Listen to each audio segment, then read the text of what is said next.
would argue the further I get into working with youth girl athletes, the harder my job becomes because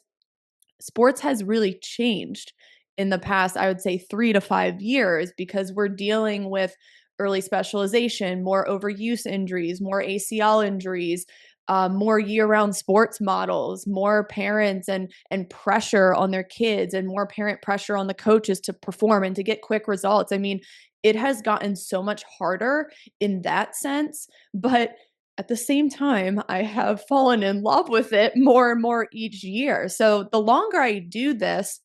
the harder it gets, but the more I fall in love with it, which is kind of crazy because I really wrestled with this concept and I try to tell my athletes this too. But if you were doing something that was just so easy and there were no problems in the world and everything was always smooth sailing and you didn't have any challenges come up to really test you and make you better at what you're doing, I think you would get really bored, right?